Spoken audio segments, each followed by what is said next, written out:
네 개 복음서 중에 이 누가복음 18장에만 기록되어 있는 이 말씀은 여러분 우리의 남은 생애에 그야말로 절대적으로 우리 기도에 대해서 절대적으로 필요하고 도움을 주는 아주 중요한 말씀이라는 것을 우리가 생각을 하면서요. 어제 새벽에 우리가 이 말씀을 나누면서 이 말씀이 왜 나올 수밖에 없었는지 그것을 우리가 생각을 했습니다.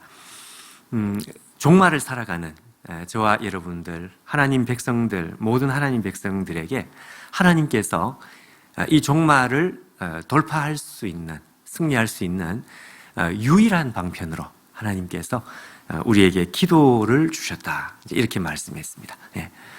그러면 도대체 어떻게 이 세상에 떠내려갈 수밖에 없는 이 노도 같은 이 세상에서 하나님의 정말 어려운 명령을 우리가 감당하고 지킬 수 있는 길이 도대체 뭡니까? 이것이 제자들과 오늘 우리들의 질문이란 말이죠. 자, 여기에 대해서 예수님께서 항상 기도하고 낭망치 말아야 될 것을, 자, 이렇게 이게 이제 어저께 말씀한 우리의 첫 번째였고요.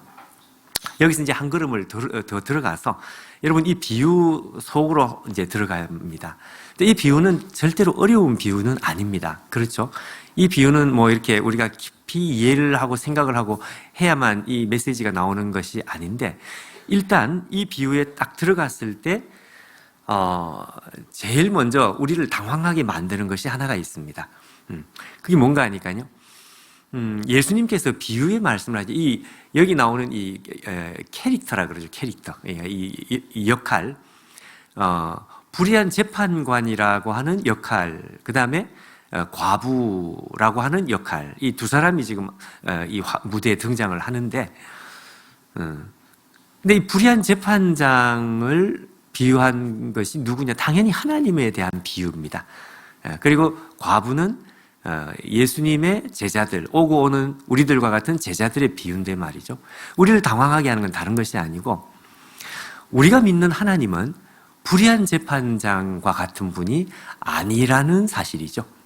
이 세상에서 가장 마음이 뜨거우신 분, 그리고 사랑이 많으신 분, 하나님이십니다. 그런데 이 하나님을 비유해서 예수님 말씀을 하실 때에 정반대로 불의한 재판장. 자, 여러분, 이 불의한 재판장을 그냥 불의한 재판장이라고 말씀한 것이 아니고, 괄호 열고 뭐라고 되어 있는가 하니까 2절에 이렇게 되어 있습니다. 위로는 하나님을 두려워 않고요, 아래로는 사람을 무시하는 한 사람, 이렇게 되어 있습니다. 자, 그러니 위로 아래로, 위도 없고 아래도 없는 정말 무지막지한 인간, 어떤 그런 사람을 이렇게 그림을 그리고 있는데, 아니 우리가 믿는 하나님은 이런 하나님이 아닌데 왜 예수님께서 하나님을 이렇게 비유를 하셨을까? 더군다나 여기서 한 걸음 더 나가세요. 하나님께서 이렇게 무지막지한 하나님이 아닌데 이렇게 비유를 했을 뿐만 아니라 그 하나님 앞에 나아가는 이 제자들이죠. 그리고 오고 오는 백성들을 한 과부의 비유를 한 것입니다. 그러니 여러분, 여기 지금 이 비유 속에 나오는 이 두 캐릭터는, 두 등장인물은 극단적인 자리에 있는 사람들이죠. 극단적인 자리. 한쪽 끝에 있고 한쪽 끝에 있는. 그러니까 이 당시에 여러분, 이 과부라고 할 때는 오늘날 우리의 눈으로 보는 어떤 그런 개념이 아닙니다.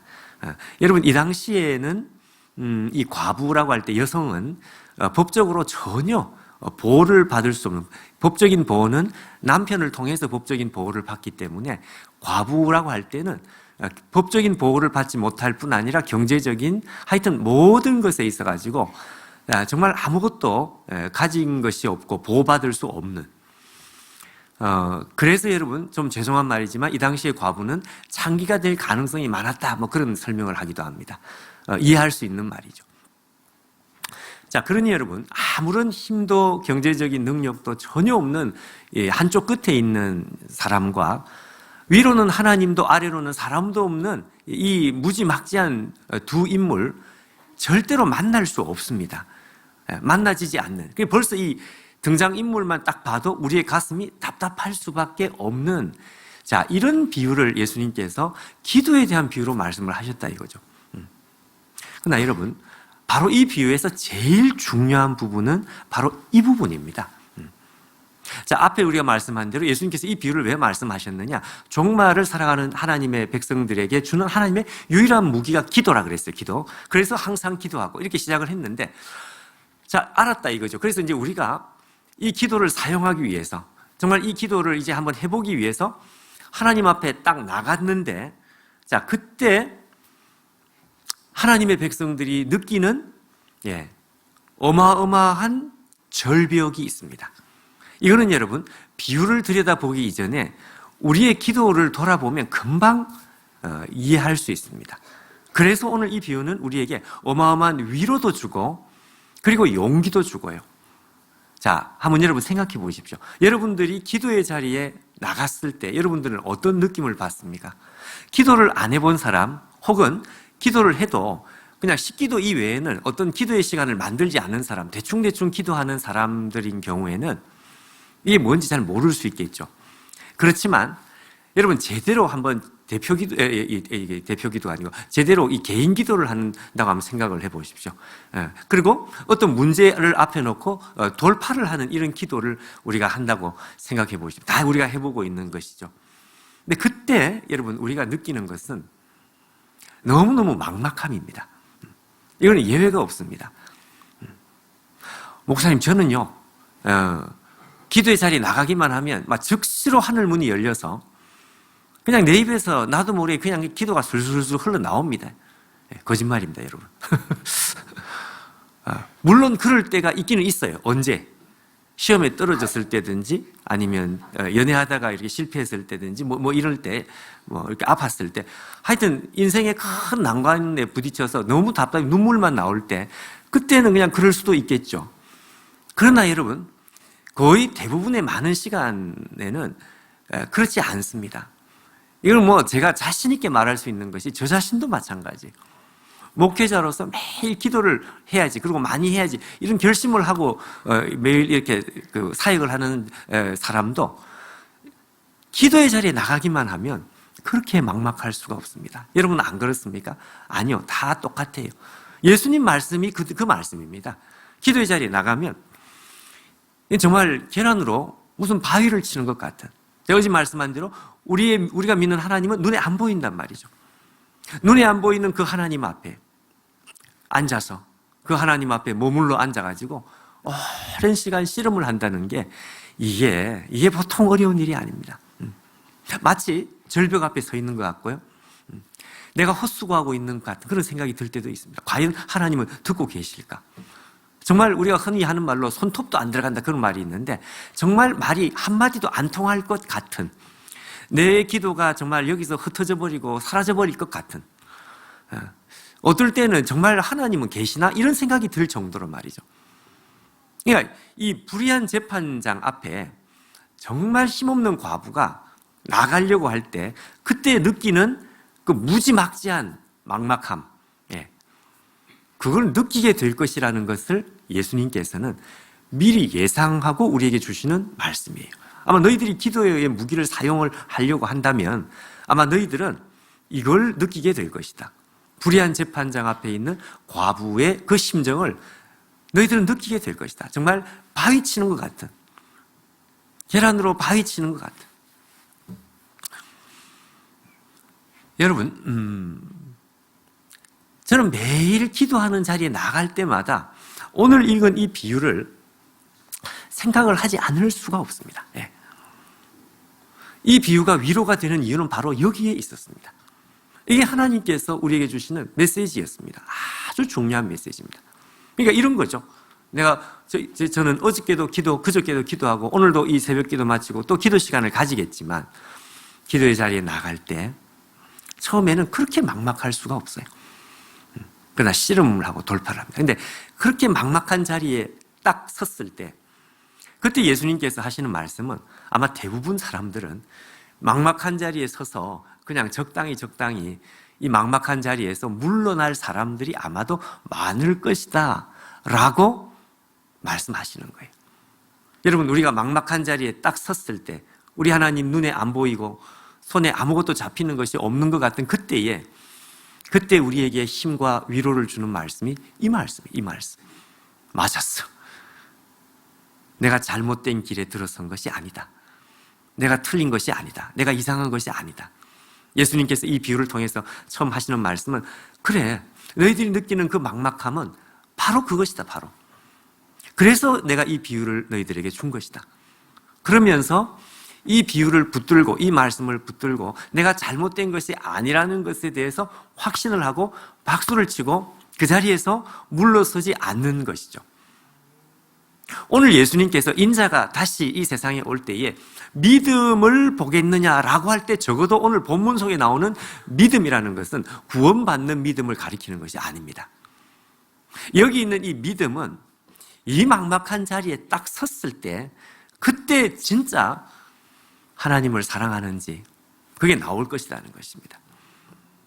믿음이 없는 사람, 하나님을 사랑하지 않는 사람은 그 막막함 앞에 서보지도 않고 또 서도 물러나게 될 것이라는 거죠. 여러분, 우리가 예수님을 믿어서 구원을 받는 것은 사실입니다. 근데 정말 그 사람이 구원받는 사람들이 맞다면 오늘 적어도 이 비유에서는 주님의 말씀이 조금 더 엄격합니다. 엄격하다. 예. 정말 예수를 믿는 하나님 백성이 맞다면 그 막막함 앞에서 물러나는 사람이 되면 안 된다 이거죠. 돌파를 해야 돼. 뭘 가지고? 이 비유의 말씀을 붙들고 돌파를 하는 것입니다. 여러분, 우리가 매일 기도의 시간을 가져야만 합니다. 그런데 그때마다 여러분, 우리는 이 막막함을 느끼게 될 것입니다. 그리고 느낄 때마다 여러분 박수를 치십시오. 느낄 때마다 맞았어. 그러고 나서 하나님 앞에 오늘 이 비유의 말씀대로 돌파를 하는 거죠. 그 조영기 목사님 살아계실 때 그런 말씀을 제가 하는 걸 들었습니다. 그 방송국 기자가 와가지고 TV 무슨 대담 시간에 그런 말, 목사님 믿음이라는 건 뭡니까? 딱 한마디로 한번 정의를 해달라. 그랬더니 조영기 목사님 그런 말을 했어요. 계란으로 바위를 치면 뭐가 깨집니까? 그러니까 당연히 계란이 깨지죠. 바위가 깨진다는 것을 믿는 그게 믿음입니다. 뭐 그런 말씀을 했어요.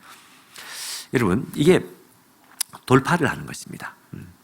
우리가 기도 속에 돌파를 할 때, 그때 정말로 어떤 마음의 이 확신, 눈앞에 아직 나타난 것은 아니에요.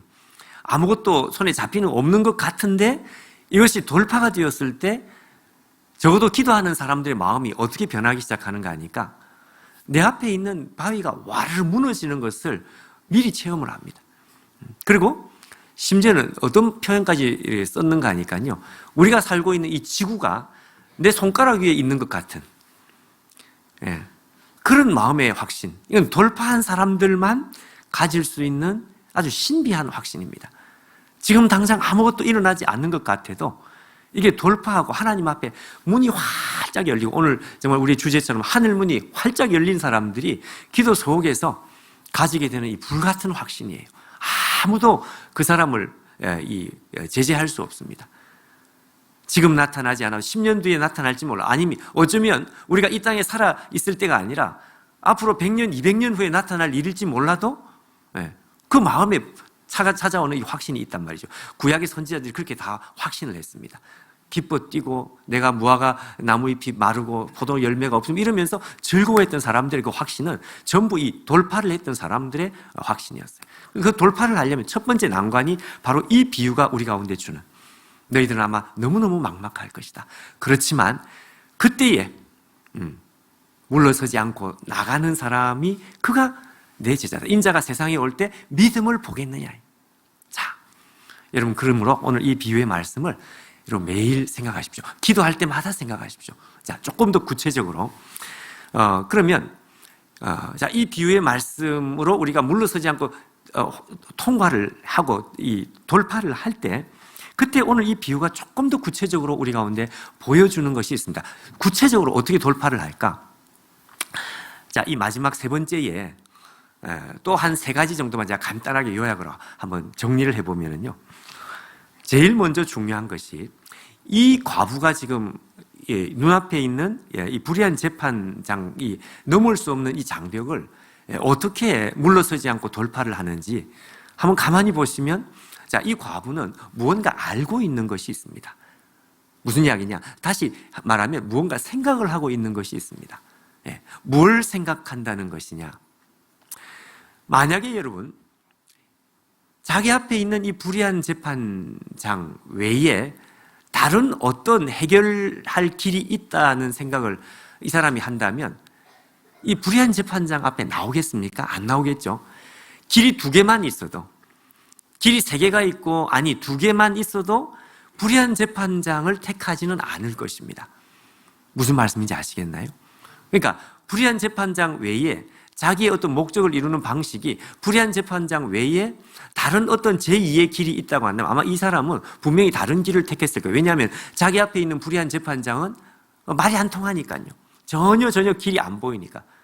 근데 이 사람은 한 가지 알고 있는 것이 자기에게 필요한 이 열쇠는 불의한 재판장 외에는 가지고 있는 사람이 없다. 이거를 알고 있고 생각을 하고 있습니다. 여러분, 우리가 기도를 할 때 제일 중요한 것은 생각을 해야 합니다. 여러분, 기도는 절대로 기계적으로 할 수 있는 것이 아니다.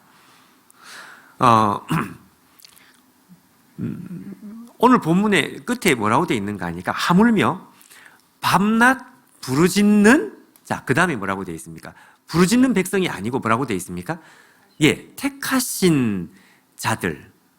밤낮 부르짖는 자들이 아니고 밤낮 부르짖기도 하지만 택하신 자들이에요. 그러니까 이 택하신 자들이라는 것은 이 부르짖는 사람들이 지금 무슨 생각을 하고 있는지를 우리 가운데 보여주는 것입니다. 무슨 말인지 아시나요? 그러니까 본인이 부르짖는데 그냥 부르짖는 게 아니고요. 내가 하나님의 택함을 받은 사람이 맞다는 이 확신입니다. 생각입니다. 알고 있는 생각이죠. 하나님께서 지금 내 앞에 막막한 것 같지만 그러나 내가 아는 하나님, 내가 믿는 하나님은 나를 사랑하시되 어느 정도로 사랑하시느냐? 자신을 내어주실 정도로, 아들, 독생자를 내어주실 정도로 우리를 사랑하셨다. 우리를 찾아오셨다. 나를 택하셨다. 영원히 나를 사랑하신다. 여러분, 이게 우리가 성경 공부하면서 배웠던 하나님에 대한 근본적인 지식이죠. 이 생각을 가지는 것입니다. 생각을 가지는 정도가 아니라 치열하게 이 생각 속에서 흔들리지 않는 것입니다. 그러니까 기도의 작업이라고 하는 것은 입술로는 부르짖는 작업이지만 동시에 우리의 마음으로, 우리의 머리로 우리가 아는 이 진리의 지식을 붙잡고 또 붙잡고 또 붙들고 기도응답의 확신에 대한 이 약속의 말씀들, 우리가 암송하는 말씀을 또 붙잡고요. 그러니까 치열한 싸움입니다. 치열한 싸움. 그래서 이 생각의 에너지가 많이 쓰이기 때문에 결코 우리의 기도는 쉽지 않다 이거죠. 기도는 에너지가 많이 쓰이는 것이 입술에서 목소리만 나오는 에너지가 아니고 우리의 마음이, 우리의 영혼이 계속 그 마음에, 그 말씀에 집착이 아니라 뭡니까? 그 말씀에 붙들리는 이 에너지가 필요하니까 이것이 중요한 것입니다. 여러분, 기도할 때 생각을 해야 합니다. 나는 누구냐? 하나님은 누구냐? 우리가 그래서 말씀이 있지 않으면, 여러분, 말씀이 없으면 기도가 제대로 기도가 될 수가 없어요. 그리고 말씀 공부를 우리가 해야 하는 이유도 이 기도의 이 능력을 제대로 사용하려면 우리가 말씀을 알아야 되죠. 자, 두 번째는요. 놀라운 것이 예수님께서 말씀하시는 이 비유에는 저는 이 부분을 놀라는데요. 기도가 어디서 출발을 하는가 하니까 과부에서부터 출발을 하는 것. 이게 참 희한합니다. 이게 무슨 말인지 아시겠나요? 여러분, 보통 우리가 기도라는 말을 할 때는 이거는 신적인 도구이기 때문에 우리가 이런 말을 흔히 씁니다. 오늘 기도가 잘 된다. 기도가 잘 안 된다. 그런 말을 하죠. 뭐 사실일 수 있습니다. 그러나 예수님은 적어도 오늘 이 본문에서는 그렇게 말씀하지 않습니다. 그러니까 기도가 잘 된다고 하는 말은요. 나는 가만히 있는데 내 밖에 있는 어떤 요인 때문에 나로 하여금 기도를 하게 만들기도 하고 기도가 안 되는 요인이 밖에 있는 것처럼 그렇게 표현을 하는 거죠. 전혀 틀린 말은 아닌데 오늘 예수님은 이걸 거꾸로 만들었다 이거죠. 거꾸로. 자, 기도는 신적인 도구인 것은 맞습니다. 그런데 오늘 예수님 하시는 말씀은 너무너무 인간적이라고 하는 것은 사람에게서부터 마치 출발하는 것 같은, 사실 기도는 하나님께서 우리에게 주신 것인데 근데 마치 사람에게서부터 출발하는, 좀 더 쉽게 이야기를 하면요, 너무너무 인간적인 싸움인 것 같은, 예수님께서 기도를 그렇게 말씀을 하셨어요. 그러니 여러분 무슨 이야기냐, 기도는 네가 결심하는 것이다 이렇게 되는 거예요. 네가 결심. 기도가 잘 된다 안 된다 그런 말 하지 말라 이거죠. 우리 수련회나 뭐 이렇게 가보면 꼭 그런 사람들이 있습니다. 목사님 왜 기도가 안 될까요? 그런 소리 하지 말고 네가 열심히 해 이렇게 되는 거예요. 왜냐하면 기도는 하나님께서 우리가 되고 말고, 물론 그런 것도 있겠죠. 근데 적어도 예수님은 그게 아니라는 것입니다. 자, 그럼 결국 어떻게 되냐? 여러분, 그럼 누가 기도를 잘할 수 있을까요? 기도의 용사는 어떤 사람일까요? 하나님으로부터 기도의 용사라고 택함을 받은 사람 아니고요. 예수님은 그렇게 말씀하지 않았어요. 누가 기도를 잘할 수 있느냐? 결심을 하는 사람이 잘합니다. 내가 기도를 해야 되겠다. 물론 고난이 오고 이러면 결심하기가 좋으니까 그렇게 되는데, 고난이 안 오더라도 말이죠. 고난이 없고 내 삶이 평탄, 그거하고 상관없이 내가 어떤 결심을 하느냐. 예수님은 기도를 그런 면에서 너무너무 인간적인 것으로 설명을 해주고 계시는, 이게 중요한 것입니다. 네가 부르짖으라는 것입니다. 그럼 네가 결심하라는 것입니다. 그래서 여러분 오늘 우리 가운데, 야, 나는 정말 기도의 용사가 되고 싶어. 그 사람 어떻게 하면 되느냐? 그 사람 무서운 결단을 하면 돼요. 내가 오늘부터 기도를 몇 시간을 하겠다. 결단을 하십시오. 기도 안 하는 사람이 하루에 5시간, 이러면 결단이 좀 이상한 결단이니까. 그러면 적당하게 일단 내가 할 수 있는, 그리고 내가 할 수 있는 것보다 조금 더 과한 것 같은, 하여튼 결심입니다. 기도는 결심입니다. 기도는 인간적인 결심입니다. 예수님은 그렇게 설명한 이게 놀라운 것입니다. 이게 중요한 것입니다. 제가 여러분 어디 잡지인지 책을 보다가 무슨 내용을 얼핏 오래전에 본 적이 있는가 하니까, 어떤 한 여성이 너무너무 자기 관리가 스스로 잘 안 돼. 그러다 길 가다가 어떤 좀 나쁜 사람한테 쓱 지나가는 말로 기분 나쁜 말을 들었어요. 어떤 나쁜 사람이 지나가면서 밥맛 없다 이렇게 된 거예요. 이분이 하여튼 좀 이렇게 몸집이 좀 육중하게, 체중이 좀 많이 나가는, 아마 100kg 뭐 이렇게 되는 여성이었는데요. 밥맛 없다. 그런 나쁜 사람이죠. 그런 말 하면 안 되는데. 근데 이 사람이 지나가는 말로 했으니까 그 사람 역사를 잡을 수도 없고, 그러다 충격을 받아가지고 그날부터 무서운 결심을 했다, 그런 말을 봤습니다. 그래서 매일 사과를 하루에 반쪽 먹고, 밥 하루에 반 공기 먹고, 오후 3시 이후에는 아무것도 안 먹고, 그런 걸 2년이 지났더니 몸무게가 56kg 됐다, 그런 말을 봤어요. 여러분 혹시 또 다른 거 다 잊어먹고 이것만 기억하면 안 됩니다. 제가 지금 다이어트 하자는 말을 하는 게 아니고, 제가 그걸 보면서 무슨 생각을 했는가 하니까, 와, 세상에 이런 결심을 할 수 있다면 세상에 못할 것이 없겠다. 그러면서 야, 이 결심을 가지고 기도를 하면 이 세상이 지금 얼마나 뒤집어지고 바뀔까. 그런데 사람들은 자꾸 기도가 되느니 이런 이야기를 하는 거예요. 요즘은 기도가 잘 안 돼, 내지는 기도의 은혜가 별로 없어. 그리고 자꾸 이것이 자기의 책임이 아니고 하나님께서 은혜를 주시는지 안 주시는지 그것만 생각을 할 수 있습니다. 아니다 이거죠. 그러니까 예수님께서 이 비유의 말씀을 하신 것은 정말 다시 한번, 야, 어떻게 이렇게 말씀하셨을까? 다니엘이 기도의 사람인 것은 다니엘이 기도하기로 스스로 결심했다 그랬어요. 하루에 3번 부르짖기로 결심했다. 이거 결심입니다. 결심. 기도는 결심입니다. 누구 결심? 내 결심. 인간적인 결심. 자, 우리 한 가지 더 생각할 수 있습니다. 이 과부의 기도를 이렇게 보면은요, 이 사람이 눈앞에 있는 불의한 재판장 앞에 이렇게 돌파를 해야 되는데 너무 단순하고 선명해요. 딱 한마디입니다. 내 원한을 풀어주소서. 내 원한을 풀어주소서.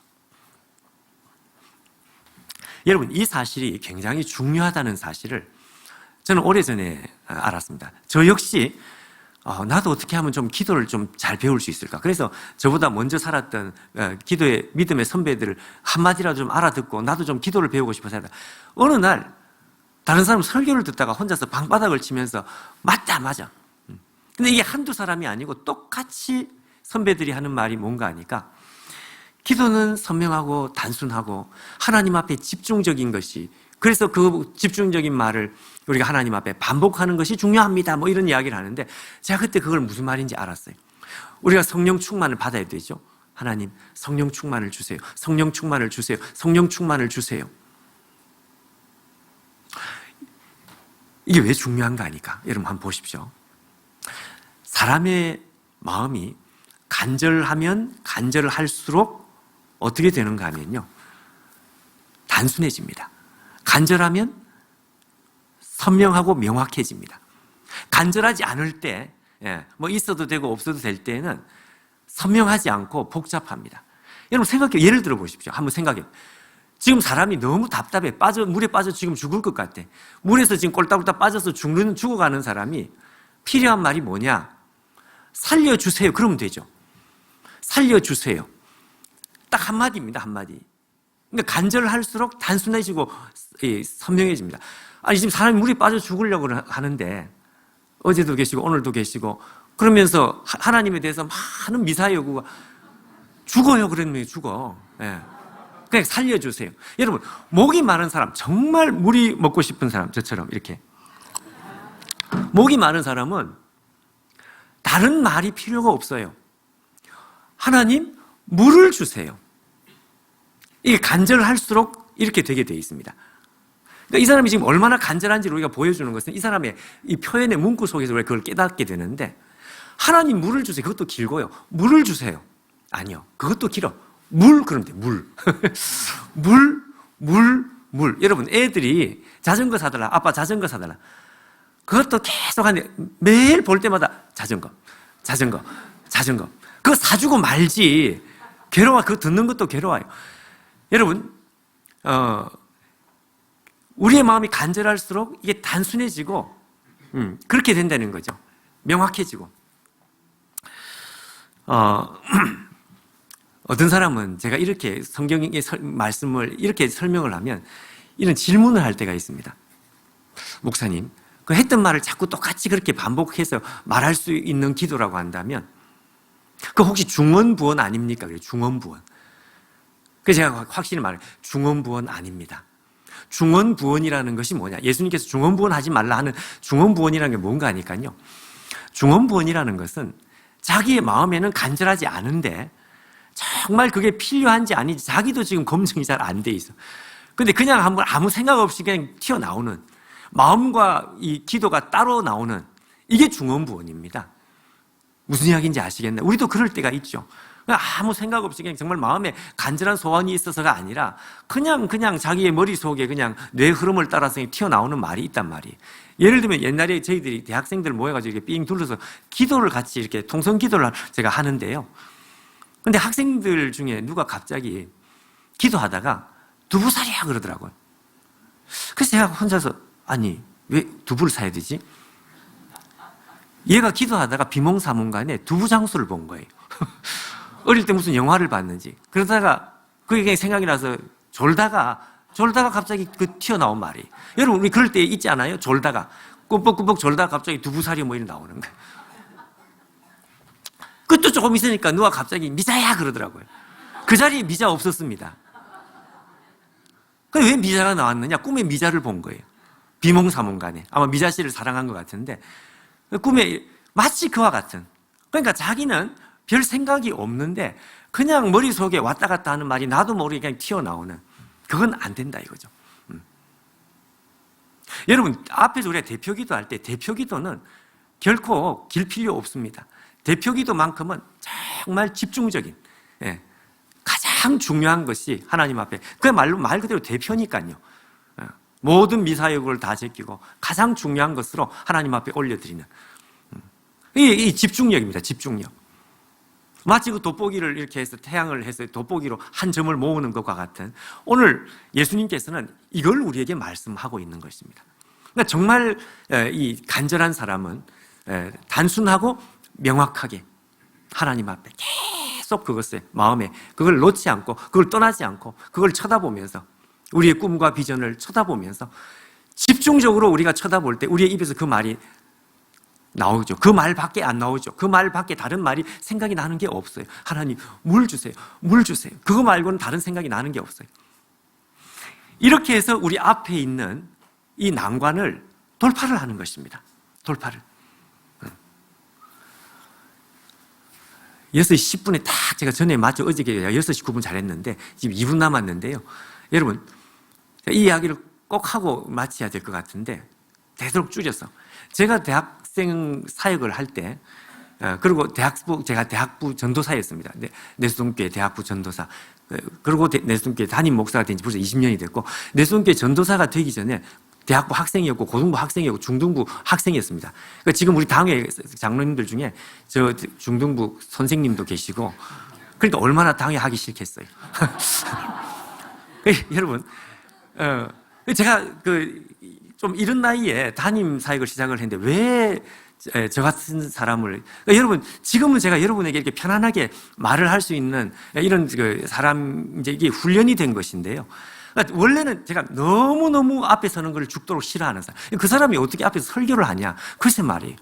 하여튼 그러니까 제가 이 앞에서 말을 하면 저보다 듣는 사람이 더 긴장을 하려. 앞에 사람이 불안하면 듣는 사람이 불안하잖아요. 저는 타고난 말을 못하는 사람이었습니다. 이제 왜 이야기를 왜 하느냐?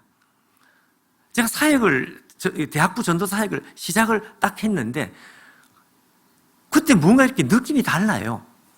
앞에서 보면 여러분 영적인 이 느낌을 금방 알 수 있습니다. 우리 은혜교회 너무 좋았습니다. 제가 은혜가 너무 많이 됐죠. 진심입니다. 그냥 하는 말. 근데 제가 대학부 사역을 시작을 하는데요. 꼭 진짜 무슨 이렇게 떠 있는 것 같은 그런 영적으로 뜨거워요. 그리고 제가 이 말을 못하는 사람이기 때문에 나고 여러분 말 못하는 사람이 태어나서 처음으로 설교를 하면 이 설교 원고를 제가 다 써서 그냥 그 앞에서 그냥 읽어. 여러분 앞에서 설교 원고 읽는데 누가 듣겠습니까? 그런데 지금 그 설교 원고를 지금 봐도 기가 막혀요. 너무 재미가 없어요. 너무 지루하고. 그런데 세상에요. 우리가 있는 대학부 공간에 200명 차면 꽉 차고 더 이상 앉을 자리가 없는 공간인데 아니 세상에 200명이 다음 주 되니까 몇십 명 지금 금세 250명이 되더니 300명이 되더니 나중에는 한 340명 이렇게 되니까요. 이게 나중에 학생들이 줄을 서가지고 늦게 온 사람들은 줄을 서 들어오지를 못하니까 서 있을 수가 없으니까 집에 가고 그래. 그래서 처음에는 제가 내가 뭐 설교를 잘했나? 천만의 말씀. 내가 그럴 이야기 같으면 이 이야기를 꺼낼 필요가 없죠. 왜 이렇게 졸리는 설교하고 이런 집회를 왜 그럴까? 물어봤습니다. 왜 이렇게 오느냐? 그랬더니 자기도 잘 모른대요. 여기 와야 될 것 같아요. 그리고 여기 오면 하나님을 만나고 마음이 열린다는 거죠. 그 이유를 알았습니다. 그 이유가 뭔가 하니까 제가 사역을 하기 전에 제가 대학부 전도 사역을 하기 직전에 한 몇 년간 우리 교회 자매들 몇 명이 모여가지고 특별 기도 특공대가 만들어졌어요. 그래가지고 대학부를 위해서 기도를 하자. 이 자매들은 직장 생활을 하는 사람이 아니었으니까 모임을 모임이 호수 모임이라. 호수. 직업 없는 남자는 백수고 직업 없는 여자는 백조인데 백조는 호수에 모인다. 그러니까 우리는 호수 모입니다. 그래서 아침에 한 9시, 10시에 모이면 세상에요. 오후 3시까지. 어떨 때 밥도 안 먹고. 근데 이걸 여러분 하루 이틀이 아니고 월요일부터 뭐 금요일인지 토요일인지 하여튼 매일 그것도 나중에 알고 봤더니 그건 한 2년 넘게. 와, 여러분 놀라운 일입니다. 그 자매들 몇 명 있어. 기도가 쌓이고 그냥 쏟아 부어진 거예요. 그 결과였던 것을 나중에 제가 알았습니다. 여러분 기도가 쌓일 때 달라지는 것은 영적인 분위기인데요. 영적인 분위기가 공동체의 전부입니다. 전부. 앞에 있는 사람이 설교도 똑바로 잘해야 되겠지만 그러나 그거보다 더 중요한 것은 이 영적인 공동체 분위기입니다. 어떤 사람은 그래요. 목사님이 입만 벌어도 벌써 은혜를 받는다. 근데 뭐 입만 벌려도 뭐 이 은혜를 받냐. 근데 그게 아니라 그 안에 하나님의 은혜의 이 구름이 빽빽한 가운데 있으면은요. 정말 무슨 말을 하든지 하나님께서 내게 주시는 말씀인 것으로 이게 느껴지는. 여러분, 오늘 은혜 교회 안에 이런 역사들이 갈수록 더 충만하게 나타나기를 바랍니다. 금요기도에 모여서 그렇게 뜨겁게 기도한다는 소식을 제가 들었습니다. 그렇게 하는 거죠, 그렇게. 여러분, 기도에 이 에너지가 내공이 쌓이고 이게 쏟아 부어지고 이게 양이 흘러 넘치게 될 때 상상할 수 없는 일이 일어난다는 사실을 저는 그때 대학부 사역하면서 그때 깨달았어요. 진짜 말씀을 마치겠습니다. 여러분, 오늘 이 말씀을 기억하십시오. 기도는 하나님께서 우리에게 돌파하기 위한 유일한 무기입니다. 여러분, 이 기도 앞에 나갔을 때 우리는 막막함을 느끼는 것이 당연합니다. 그것이 아주 중요한 메시지입니다. 물러서지 말고 돌파를 하는데 여러분, 생각을 하십시오. 결심을 하십시오. 그리고 단순하고 명확하십시오. 네, 집중력을 가지십시오. 오늘 우리 앞에 있는 기도의 산을 넘어가고 장벽을 돌파하는 능력이 우리 모두에게 여러분 나타나고 교회에 나타나고 넘치는 역사가 이 교회에 나타나시기를 주의 이름으로 축원합니다. 같이 한번 기도하겠습니다.